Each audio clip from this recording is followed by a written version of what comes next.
Political party ਦਾ actually ਥੋੜਾ ਜਿਹਾ ਮੈਂ ਜ਼ਿਆਦਾ ਡਿਟੇਲ ਚ ਡਿਸਕਸ ਕਰਨਾ ਚਾਹੂੰਗਾ, ਕਿਉਂਕਿ ਠੀਕ ਹੈ। ਜ਼ਿਆਦਾ ਕੇਸ ਜਿਹੜੇ ਪੋਲੀਟੀਕਲ ਪਾਰਟੀ ਦੇ ਆ, ਤੇ ਜਿਹੜੇ ਦੂਜੇ ਵਾਲੇ ਕੇਸ ਆ ਉਹ ਤਾਂ ਚਲੋ ਹਰਿਆਣੇ ਵਾਲੇ ਏਰੀਏ ਤੋਂ ਤਾਂ ਮੇਨ ਉਹ ਹੈਗੇ ਆ, ਪਰ ਬਾਕੀ ਏਰੀਆ ਨਾਲ ਵੀ ਸੰਬੰਧ ਰੱਖਦੇ ਆ। ਇੱਕ ਜਿਹੜਾ ਸਭ ਤੋਂ ਮੇਨ ਹੈਗਾ ਲਵ ਮੈਰਿਜ ਵਾਲਾ ਜਿਹੜਾ ਕੇਸ ਸਾਡੇ ਕੋਲ ਕਾਫੀ ਆਉਂਦੇ ਆ। ਠੀਕ ਹੈ। ਲਵ ਮੈਰਿਜ ਵਾਲੇ ਜਿਹੜੇ ਕੇਸ ਆ ਉਹਦੇ ਵਿੱਚ ਮੇਨ ਜਿਹੜਾ ਮੁੱਦਾ ਹੁੰਦਾ, ਉਹ ਦੋ ਚਾਰ ਤਰ੍ਹਾਂ ਦੇ ਆਪਣੇ ਕੋਲ ਕੇਸ ਆਉਂਦੇ ਆ। ਇੱਕ ਕੀ ਜਿਹੜਾ ਜਾਤ ਪਾਤ ਦਾ ਜਿਹੜਾ ਮਸਲਾ, ਠੀਕ ਹੈ। ਊਚ ਨੀਚ ਜਿਹੜੀ ਹੋ ਗਈ ਜਾਤ ਪਾਤ ਦੀ, ਉਹਦੇ ਰਿਲੇਟਡ ਜਿਹੜੇ ਕੇਸ ਆ, ਤੇ ਉਹਦਾ ਕਾਫੀ ਜਿੱਦਾਂ ਸਟੈਬਲਿਸ਼ਡ ਪੈਟਰਨ ਡਿਸਕ੍ਰਿਮੀਨੇਸ਼ਨ ਪ੍ਰੂਵ ਕਰਨਾ ਹੁੰਦਾ ਕਿ ਪ੍ਰੋਬਲਮ ਕੀ ਹੈ ਐਜ਼ ਅ ਸੁਸਾਇਟੀ ਦੇ ਵਿੱਚ। ਤੇ ਉਹਦੇ ਵਿੱਚ ਕੋਈ ਕਦੀ ਪ੍ਰੋਬਲਮ ਜਿੱਦਾਂ ਐਸ ਸੱਚ ਹੁੰਦੀ ਨਹੀਂ, ਕਿਉਂਕਿ ਆਪਣੇ ਜਿਹੜੇ ਲੋਕੀ ਆ ਉਰੇ ਆ ਕੇ ਵੀ ਜਾਤ ਪਾਤ ਦਾ ਜਿੱਦਾਂ ਛੱਡਦੇ ਨਹੀਂ ਹਨਾ। ਉਹ ਕਹਿੰਦਾ ਉਹ ਜੱਜ ਸਾਹਿਬ ਕਹਿੰਦੇ ਕੰਟਰੀ ਕੰਡੀਸ਼ਨ ਪ੍ਰਜੈਂਟ ਕਰੋ, ਤੇ ਕੰਟਰੀ ਕੰਡੀਸ਼ਨ ਤੇ ਸਾਨੂੰ ਸੈਨੋਜ਼ੇ ਦੀ ਮਿਲ ਜਾਣੀ ਆ। ਉਹ ਚ ਤਾਂ ਹੁਣ ਲਿਖਿਆ ਹੀ ਆ ਕਿ ਬ੍ਰਾਹਮਣ ਨੇ ਬ੍ਰਾਹਮਣ ਨਾਲ ਵਿਆਹ ਕਰਨਾ, ਜੱਟ ਨੇ ਜੱਟ ਨਾਲ ਵਿਆਹ ਕਰਨਾ, ਉਹ ਜਿਹੜਾ ਚੱਲਦਾ ਰਹਿੰਦਾ ਹੈ ਨਾ। ਤੇ ਉਹ ਤਾਂ ਜੱਜ ਸਾਹਿਬ ਨੂੰ ਸਮਝਾਉਣਾ ਬੜਾ ਸੌਖਾ ਕਿ ਇਹ ਜਿਹੜਾ ਹੈਗਾ ਚੱਕਰ ਵੀ ਤੋਂ ਲੋਕ ਨਿਕਲ ਨਹੀਂ ਸਕਦੇ। ਜਿਹੜਾ ਬੰਦਾ ਆਪ ਕਹਿ ਰਿਹਾ ਕਿ ਮੇਰੇ ਨਾਲ ਧੱਕਾ ਹੁੰਦਾ ਵਾ, ਉਹ ਅੱਗੋਂ ਜਦੋਂ ਗ੍ਰੀਨ ਕਾਰਡ ਆਉਂਦਾ, ਉਹ ਫੇਰ ਉਹੀ ਜਾਤ ਪਾਤ ਦੇ ਚੱਕਰਾਂ 'ਚ ਜਿਹੜਾ ਸਮਾਜ ਆਪਣਾ ਉਲਝਿਆ ਹੀ ਹੋਇਆ ਹੈ ਨਾ, ਉਲਝਿਆ ਰਹਿਣਾ। ਜੀ। ਤੇ ਇੱਕ ਕੰਟਰੀ ਕੰਡੀਸ਼ਨ ਉਹਨਾਂ ਦੇ ਹੈਗੇ, ਉਹ ਹਜ਼ਾਰਾਂ ਸਾਲਾਂ ਤੱਕ ਪਿੱਛੇ ਜਿਹੜੇ ਜਾ ਸਕਦੇ ਆ। ਮਤਲਬ ਤੁਸੀਂ ਜਿਹੜੇ ਮਰਜ਼ੀ ਸਾਲ ਦੀ ਗੱਲ ਕਰੋ, ਕੋਈ ਉਹਦੇ ਵਿੱਚ ਮਤਲਬ ਬੇਅੰਤ ਆ, ਕੋਈ ਉਹ ਕਦੀ ਤੁਹਾਨੂੰ ਜੱਜ ਏਦਾਂ ਨਹੀਂ ਕਹੂਗਾ ਕਿ ਤੁਸੀਂ ਕੰਟਰੀ ਕੰਡੀਸ਼ਨ ਜਾਂ ਐਵੀਡੈਂਸ ਤੁਹਾਡੇ ਕੋਲ ਇਨਫ ਨਹੀਂ ਹੈਗਾ। ਤੇ ਜਿਹੜੇ ਜਾਤ ਪਾਤ ਵਾਲੇ ਕਾਸਟ ਵਾਲੇ ਜਿਹੜੇ ਕੇਸ ਆ, ਕਾਸਟ ਬੇਸਡ ਡਿਸਕ੍ਰਿਮੀਨੇਸ਼ਨ ਆ, ਰਿਲੀਜੀਅਸ ਬੇਸਡ ਜਿਹੜਾ ਡਿਸਕ੍ਰਿਮੀਨੇਸ਼ਨ ਆ, ਉਹ ਸਾਰਿਆਂ ਦੇ ਮੁੱਦੇ ਜਿਹੜੇ ਸਾਂਝੇ ਹੁੰਦੇ ਆ। ਕਿ ਪਹਿਲਾਂ ਤੁਸੀਂ ਇਹ ਸ਼ੋਅ ਕਰਨਾ ਹੁੰਦਾ ਕਿ ਇੱਕ ਇਸਟੈਬਲਿਸ਼ਡ ਪ੍ਰੈਕਟਿਸ ਹੈਗੀ ਹੈ ਸਮਾਜ ਦੇ ਵਿੱਚ। ਸੋ ਉਹ ਕੋਈ ਵੀ ਸੁਸਾਇਟੀ ਇਹਦੇ ਵਿੱਚ, ਭਾਵੇਂ ਉਹ ਸਿੱਖ ਆ, ਹਿੰਦੂ ਆ, ਹਨਾ, ਭਾਵੇਂ ਧਰਮ ਕਹਿੰਦਾ ਵੀ ਆ ਕਿ ਨਹੀਂ ਤੁਸੀਂ ਵਿਤਕਰਾ ਕਰਨਾ, ਪਰ ਲੋਕੀ ਕਰਦੇ ਆ। ਤੇ ਉਹਦੇ ਵਿੱਚ ਕਾਫੀ ਸਾਡੇ ਕੋਲ ਜਿੱਦਾਂ ਕੇਸ ਆਉਂਦੇ ਆ, ਪੁਲਿਸ ਪ੍ਰੋਟੈਕਸ਼ਨ ਵਗੈਰਾ ਮਿਲੀ ਹੋਈ ਹੁੰਦੀ ਆ ਉਹਨੂੰ ਹਾਈ ਠੀਕ ਕੋਰਟ ਹੈ। ਵਗੈਰਾ ਤੋਂ। ਤੇ ਪ੍ਰੋਟੈਕਟਿਵ ਆਰਡਰ ਹੁੰਦੇ ਆ, ਜਾਂ ਭੱਜ ਭੁੱਜ ਕੇ ਜਿਹੜੇ ਘਰੋਂ ਲਵ ਮੈਰਿਜ ਕਰਾਉਣੀ ਪੈਂਦੀ ਹੈ। ਤੇ ਉਹਦੇ ਵਿੱਚ ਜਿਹੜਾ ਇਹਨਾਂ ਨੇ ਇੰਡੀਆ ਦੇ ਵਿੱਚ ਬਣਾਇਆ ਸੀਗਾ ਜਿਹੜਾ ਹਿੰਦੂ ਮੈਰਿਜ ਐਕਟ, ਫਿਰ ਆਪਣਾ ਸਪੈਸ਼ਲ ਮੈਰਿਜ ਐਕਟ, ਤੇ ਉਹਦੇ ਵਿੱਚ ਉਹਨਾਂ ਦੀ ਸੀਗੀ ਉਦੋਂ ਰਜਿਸਟ੍ਰੇਸ਼ਨ ਦੀਆਂ ਰਿਕੁਆਇਰਮੈਂਟਾਂ ਕਿ ਤੁਹਾਡਾ ਨਾਮ ਨੂੰ ਜਿਹੜਾ ਡਿਸਪਲੇ ਕਰਦੇ ਆ ਉੱਥੇ, ਕਿ ਸਾਰਿਆਂ ਨੂੰ ਨੋਟੀਫਾਈ ਕਰਨਾ। ਤੇ ਉਧਰ ਦਾ ਜਿਹੜਾ ਸਮਾਜ ਹੈ, ਸਾਡੇ ਇੱਕ ਪ੍ਰੋਫੈਸਰ ਸਾਹਿਬ ਵੀ ਹੁੰਦੇ ਸੀ, ਉਹ ਇੱਕ ਵਾਰੀ ਬਹਿਸ 'ਚ ਪੈ ਗਏ ਸੀ ਮੇਰੇ ਨਾਲ, ਸਕੂਲ ਦੇ ਵਿੱਚ ਫੈਮਿਲੀ ਲਾਅ ਦੇ ਪ੍ਰੋਫੈਸਰ ਸੀਗੇ। ਠੀਕ ਹੈ। ਉਹ ਬਹਿਸ 'ਚ ਪੈ ਗਏ ਕਿ ਕਹਿੰਦੇ, ਮੈਂ ਕਿਹਾ ਇਹ ਗਲਤ ਹੈ ਨਾ, ਕਿ ਰਜਿਸਟ੍ਰੇਸ਼ਨ ਨਹੀਂ ਹੋਣੀ ਚਾਹੀਦੀ ਇਹਦੀ, ਕਿ ਇਦਾਂ ਜਿਹੜਾ 30 ਡੇ ਦਾ ਨੋਟਿਸ ਹੈ, ਇਹ ਗਲਤ ਹੈ। ਕਿ ਜਿਹੜੇ ਬੰਦੇ ਨੇ ਹੁਣ ਲਵ ਮੈਰਿਜ ਕਰਾਣੀ ਆ, ਤੁਸੀਂ 30 ਡੇ ਦਾ ਨੋਟਿਸ ਦੇ ਦਿੱਤਾ, ਉਹ ਤਾਂ ਸਾਰੇ ਰਿਸ਼ਤੇਦਾਰਾਂ ਨੇ ਉਹਦਾ ਵੱਡ ਵਡਾਂਗਾ ਕਰਨਾ, ਉਹਨਾਂ ਨੇ ਪਤਾ ਲੱਗ ਜਾਣਾ। ਪ੍ਰੋਫੈਸਰ ਸਾਹਿਬ ਨਾਮੀ ਪ੍ਰਨਾਮੀ ਅੱਗੋਂ ਕਹਿਣ ਕਿ ਨਹੀਂ ਨਹੀਂ, ਇਹ ਤਾਂ ਨਿਆਣਿਆਂ ਨੂੰ ਪਾਲਿਆ ਹੁੰਦਾ ਵਾ ਘਰਦਿਆਂ ਨੇ, ਉਹਨਾਂ ਵੱਲ ਵੀ ਜਿਹੜੀ ਜ਼ਿੰਮੇਵਾਰੀ ਜਿਹੜੀ ਬਣਦੀ ਆ, ਉਹਨਾਂ ਨੂੰ ਵੀ ਨੋਟੀਫਾਈ ਹੋਣਾ ਚਾਹੀਦਾ ਕਿ ਕੌਣ ਕਿੰਨਾ ਕਿੱਦਾਂ ਵਿਆਹ ਕਰਾ ਰਿਹਾ ਵਾ। ਠੀਕ ਹੈ। ਪਰ ਮੈਂ ਕਿਹਾ ਉਹ ਵਿਆਹ ਕਰਾਉਣ ਲਈ ਤੁਹਾਡੇ ਕੋਲ ਰਿਲੀਜੀਅਸ ਜਿਹੜੇ ਧਾਰਮਿਕ ਅਦਾਰੇ ਹੈਗੇ ਆ, ਤੁਸੀਂ ਉੱਥੇ ਵਿਆਹ ਕਰਾ ਸਕਦੇ ਆ। ਜਿਹਨੇ ਤਾਂ ਸਹਿਮਤੀ ਨਾਲ ਕਰਾਉਣਾ, ਉਹਨੂੰ ਤਾਂ ਪ੍ਰੋਬਲਮ ਹੀ ਨਹੀਂ ਕੋਈ, ਉਹਨੇ ਤਾਂ ਦੱਸ ਕੇ ਕਰਾਉਣਾ। ਇਹ ਤਾਂ ਯੂਜ਼ ਹੀ ਉਹ ਬੰਦੇ ਨੇ ਕਰਨਾ ਜਿਹਨੂੰ ਜਾਨ ਦਾ ਖਤਰਾ, ਜਾਂ ਜਿਹਨਾਂ ਤੇ ਐਗਰੀ ਨਹੀਂ ਕਰਦਾ, ਜਾਂ ਸਮਾਜ ਐਗਰੀ ਨਹੀਂ ਕਰਦਾ। ਤੇ ਉਹ ਪ੍ਰੋਫੈਸਰ ਸਾਹਿਬ ਜਿਹੜੇ ਸੀਗੇ ਆਪਣੇ ਮੰਨੇ ਨਹੀਂ ਸੀਗੇ ਉਦੋਂ। ਜੀ। ਤੇ ਹੁਣ ਜਿਹੜਾ ਕੀ ਸੀਗਾ ਕਿ ਡਿਫਰੈਂਸ ਆਫ ਓਪੀਨੀਅਨ ਵਾਲੀ ਜਿਹੜੀ ਗੱਲ ਆ ਜਾਂਦੀ ਇੱਥੇ, ਕਿ ਸਮਾਜ ਦਾ ਜਿਹੜਾ ਵਤੀਰਾ ਵਿਚਾਰ ਜਿਹੜਾ ਉਹ ਡਿਫਰੈਂਟ ਆ। ਕਿ ਇੱਕ ਬੰਦਾ ਏਦਾਂ ਸੋਚਦਾ, ਸਹੀ ਗਲਤ ਕੋਈ ਨਹੀਂ ਹੈਗਾ, ਇਹ ਹੁਣ ਮੇਰਾ ਓਪੀਨੀਅਨ ਆ ਸਿਰਫ, ਹੈ ਨਾ। ਰਿਲੇਟਿਵ ਆ ਉਹਦੇ, ਹਰ ਇੱਕ ਦਾ ਰਿਲੇਟਿਵ ਓਪੀਨੀਅਨ ਉਹਦਾ ਸਭ, ਹਰੇਕ ਦਾ ਆਪਣਾ ਰਿਲੇਟਿਵ ਓਪੀਨੀਅਨ ਆ। ਤੇ ਅਮਰੀਕਾ ਦੇ ਵਿੱਚ ਵੀ ਹੁਣ ਤੁਸੀਂ ਜੇ ਵੇਖੋ ਕਿ ਜਿਹੜਾ ਓਪੀਨੀਅਨ ਆ, ਓਪੀਨੀਅਨ ਨੂੰ ਕੋਈ ਕਹਿ ਨਹੀਂ ਸਕਦਾ ਕਿ ਤੇਰਾ ਵਧੀਆ ਵਾ ਮੇਰਾ ਵਧੀਆ ਵਾ, ਹਨਾ। ਆਪਣਾ ਬੰਦਾ ਓਪੀਨੀਅਨ ਪੇਸ਼ ਕਰ ਸਕਦਾ ਹੁੰਦਾ, ਤੇ ਹਰੇਕ ਓਪੀਨੀਅਨ ਦੇ ਨਾਲ ਕਈ ਸਾਰੇ ਲੋਕੀ ਜੁੜੇ ਹੁੰਦੇ ਆ। ਜੇ ਮੈਂ ਆਪਣਾ ਓਪੀਨੀਅਨ ਦਊਂਗਾ, ਉਹਨਾਂ ਕਿਸੇ ਨੂੰ ਲੱਗੂਗਾ ਕਿ ਇਹ ਮਾੜਾ ਓਪੀਨੀਅਨ ਆ। ਪਰ ਜਿਹੜਾ ਮੇਰਾ ਓਪੀਨੀਅਨ ਆ, ਉਹ ਕਿਸੇ ਨੂੰ ਏਦਾਂ ਨਹੀਂ ਕਿ ਕਿਸੇ ਨੂੰ ਹਰਟ ਕਰਨਾ, ਕਿ ਨਹੀਂ ਤੁਸੀਂ ਕਰੋ ਜਾਂ ਏਦਾਂ ਨਾ ਕਰੋ। ਓਪੀਨੀਅਨ ਸਿਰਫ ਇਹ ਹੈ ਕਿ ਜਿਹੜਾ ਲਾਅ ਹੁਣ ਜਿਹੜਾ ਬਣਿਆ, ਕਿ ਤੁਸੀਂ ਕਹਿੰਦੇ ਹੋ ਕਿ ਨੋਟਿਸ ਦੇਣਾ ਵਾ ਉੱਥੇ, ਸਮਾਜ ਨੂੰ ਨੋਟਿਸ ਦੇਣਾ, ਉਹ ਇਦਾਂ ਦੇ ਜਿਹੜੇ ਲਾਜ਼ ਆ ਕਈ ਕੰਟਰੀਜ਼, ਕਈ ਜਗ੍ਹਾ 'ਚ ਜਿਹੜੇ ਬਣਦੇ ਆ, ਉਹ ਮੇਰੇ ਹਿਸਾਬ ਨਾਲ ਉਹ ਲਾਅ ਗਲਤ ਆ ਉੱਥੇ ਦੇ। ਕਿਉਂਕਿ ਜਿਹੜਾ ਸਾਰਾ ਉਹਦਾ ਪੁਆਇੰਟ ਇਹੀ ਹੈਗਾ ਕਿ ਲੋਕਾਂ ਨੂੰ ਪ੍ਰੋਟੈਕਸ਼ਨ ਕਿੱਦਾਂ ਦੇਣੀ ਆ। ਜੀ ਜੀ। ਤੇ ਹੁਣ ਇਹਦੇ ਕੀ ਆ ਕਿ ਜਿਹੜਾ ਕੋਰਟ ਦੇ ਵਿੱਚ ਮੇਨ ਮੁੱਦਾ ਉੱਠਦਾ ਹੈਗਾ, ਉਹ ਮੁੱਦਾ ਇਹ ਉੱਠਦਾ ਕਿ ਤੁਸੀਂ ਰੀਲੋਕੇਟ ਕਿਉਂ ਨਹੀਂ ਕਰ ਸਕਦੇ, ਕਿਸੇ ਹੋਰ ਦੇਸ਼ ਕਿਉਂ ਨਹੀਂ ਜਾ ਸਕਦੇ। ਇੰਟਰਨਲੀ ਰੀਲੋਕੇਟ ਕਰ ਜਾਓ ਕਿ ਤੁਹਾਨੂੰ ਉੱਥੇ ਕਿੱਦਾਂ ਲੱਭੂਗੇ।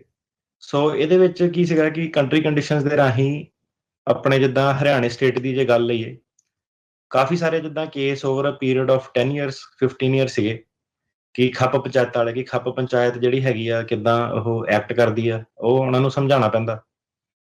ਤੇ ਕੰਟਰੀ ਕੰਡੀਸ਼ਨ ਜਿਹੜੀਆਂ ਉਹ ਇਹ ਬੋਲਦੀਆਂ ਕਿ ਈਵਨ ਜਿਹੜੇ ਕੇਸਿਸ ਦੇ ਵਿੱਚ ਹਾਈ ਕੋਰਟ ਨੇ ਪ੍ਰੋਟੈਕਸ਼ਨ ਦਿੱਤੀ ਸੀਗੀ ਜੀ ਕਿ ਇਹਨਾਂ ਨੂੰ ਕੁਝ ਕਹਿਣਾ ਨਹੀਂ, ਤੇ ਪੁਲਿਸ ਪ੍ਰੋਟੈਕਸ਼ਨ ਵੀ ਦਿੱਤੀ ਸੀਗੀ, ਉਹ ਸਾਰਾ ਜਿਹੜਾ ਪਿੰਡ ਸੀਗਾ ਉਹ ਪੂਰਾ ਪਿੰਡ ਜਿੱਦਾਂ ਬਾਈਕਾਟ ਕਰ ਦਿੰਦਾ ਸੀ ਉਹਨਾਂ ਨਾਲ।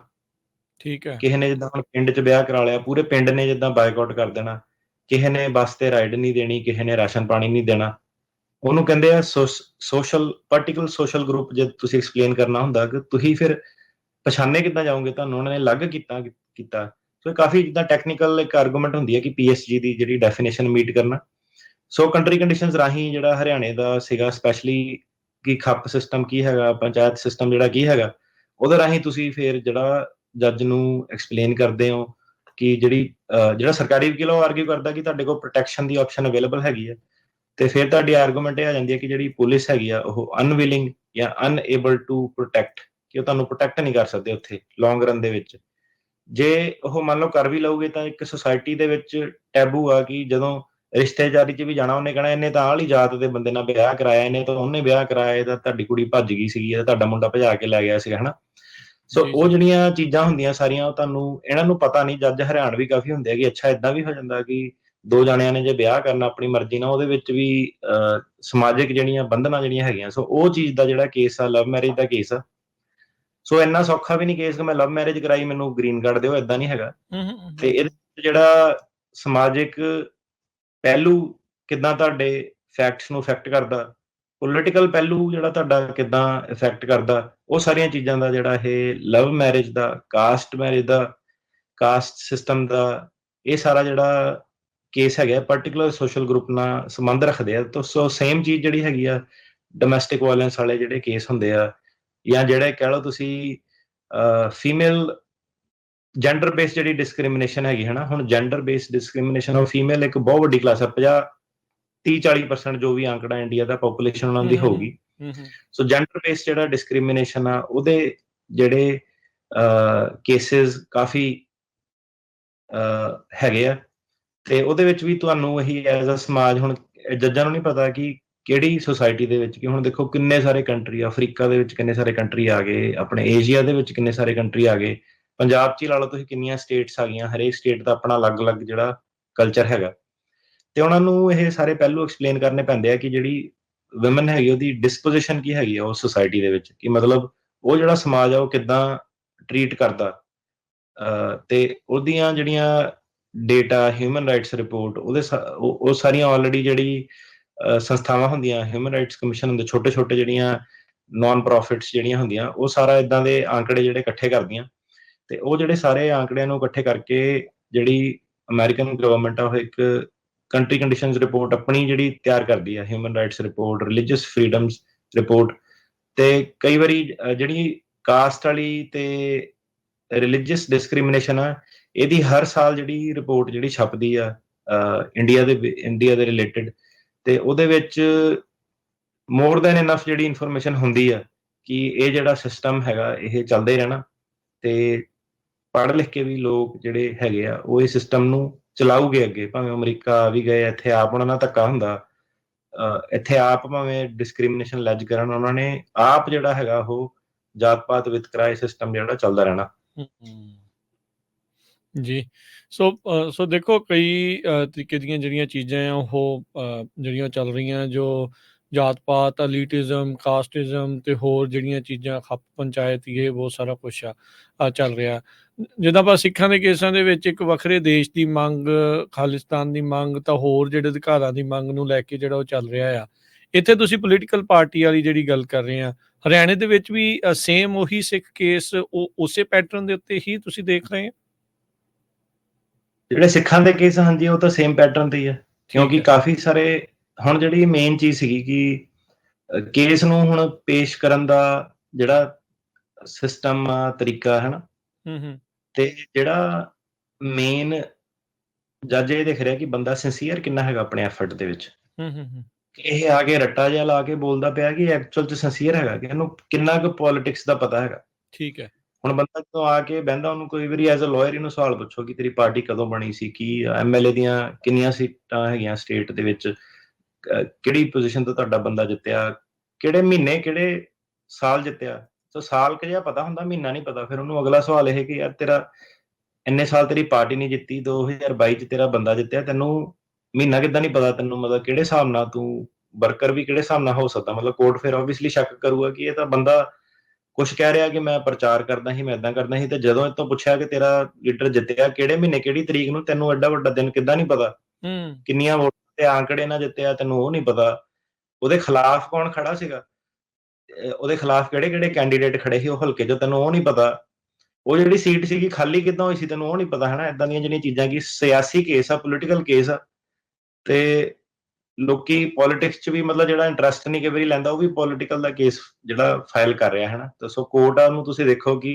ਉਹਨੂੰ ਲੱਗਦਾ ਕਿ ਕਾਫੀ ਸਾਰੀ ਜਿਹੜੀ ਫਰਾਡ ਆ ਇਸ ਸਿਸਟਮ ਦੇ ਵਿੱਚ, ਜਦੋਂ ਬੇਸਿਕ ਸਵਾਲ ਹੀ ਜਿੱਦਾਂ ਕਈ ਵਾਰੀ ਹੁੰਦਾ, ਤੇ ਉਦਾਂ ਬੰਦੇ ਨੂੰ ਕਿਸੇ ਨੂੰ ਪੁੱਛ ਲਓ ਤੁਸੀਂ ਕਿ ਗਾਣੇ ਕਿੰਨੇ ਆ ਸਿੰਗਰ ਦੇ ਗਾਣੇ ਕਿੰਨੇ ਆ, ਉਹ ਕੱਲਾ ਕੱਲਾ ਉਹਨੇ ਗਿਣਾ ਦੇਣਾ।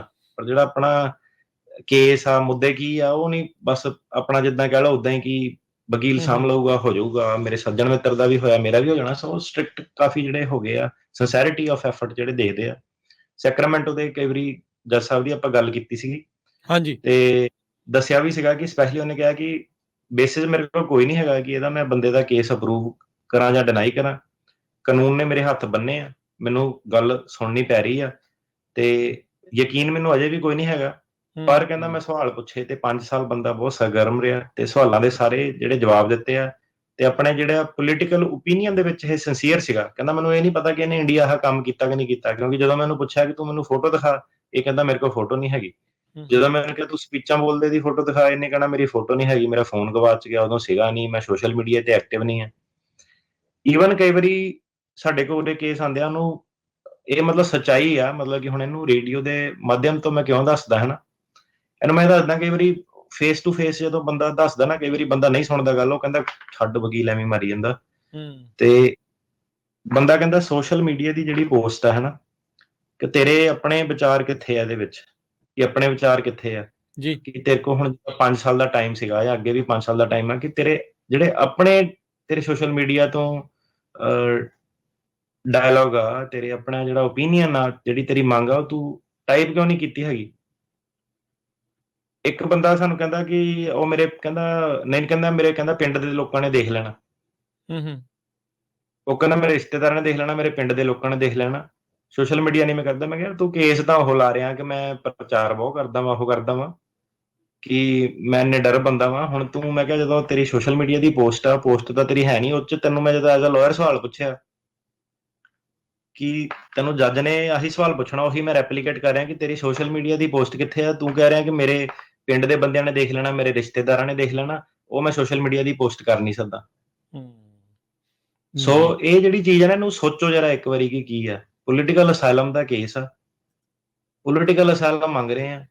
ਇੱਕ ਜਿਹੜੇ ਵੀ ਤੁਹਾਡੇ ਲੈਵਲ ਦੀ ਇੱਕ ਪਾਰਟਿਸਿਪੇਸ਼ਨ ਹੈਗੀ ਆ, ਜੱਜ ਜੱਜ ਉਹਨੂੰ ਕਹਿੰਦਾ ਕਿ ਮੈਂ ਤੇਰਾ ਕੇਸ ਅਪਰੂਵ ਕਰਨਾ ਨਹੀਂ ਸੀਗਾ, ਪਰ ਮੈਂ ਤੇਰੀ ਸਿੰਸੈਰਿਟੀ ਦੇਖੀ ਪੋਲੀਟੀਕਲ ਓਪੀਨੀਅਨ ਨਾਲ। ਜੱਜ ਨੇ ਉਹਦਾ ਫੋਨ ਖਿਲਾ ਕੇ ਦੇਖਿਆ, ਕਹਿੰਦਾ ਫੋਨ ਖਿਲਾ ਕੇ ਦਿਖਾ, ਕਹਿੰਦਾ ਫੇਸਬੁੱਕ ਤੇ ਪੋਸਟਾਂ ਕੀ ਕੀਤੀਆਂ ਵਾ।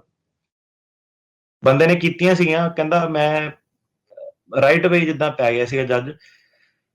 ਜੱਜ ਸਾਹਿਬ ਦੇ ਨਾਮ ਨਹੀਂ ਲੈ ਸਕਦੇ, ਪਰ ਸਟ੍ਰਿਕਟ ਜੱਜ ਸੀਗੇ, ਪਰ ਸਿੰਸੈਰਿਟੀ ਆਫ ਓਪੀਨੀਅਨ ਜਿਹੜੀ ਉਹ ਮੈਟਰ ਕਰਦੀ ਆ। ਹੁਣ ਸਿੰਸੈਰਿਟੀ ਆਫ ਓਪੀਨੀਅਨ ਕਿੱਥੋਂ ਆਊਗੀ? ਉਹ ਸਿੰਸੈਰਿਟੀ ਆਫ ਓਪੀਨੀਅਨ ਤਾਂ ਉੱਥੋਂ ਹੀ ਆਊਗੀ ਜਦੋਂ ਬੰਦਾ ਐਕਚੁਅਲ ਚ ਉਹਨੇ ਕੁਝ ਕੀਤਾ ਹੋਊਗਾ, ਉਹ ਐਕਚੁਅਲ ਚ ਕੋਈ ਪੋਸਟਾਂ ਕਰਦਾ ਵਾ, ਐਕਚੁਅਲ ਚ ਜਾਂਦਾ ਵਾ, ਹਨਾ। ਸੋ ਉਹੀ ਜਿਹੜੀ ਪ੍ਰੋਬਲਮ ਹੁਣ ਜਿਹੜੀ ਕੋਰਟ ਸਿਸਟਮ ਦੀ ਇਹ ਹੈ ਕਿ ਕਹਿਣ ਨੂੰ ਬਹੁਤ ਕੁਛ ਆ, ਪਰ ਕਹਿੰਦੇ ਸਬੂਤ ਕਿੱਥੇ ਆ।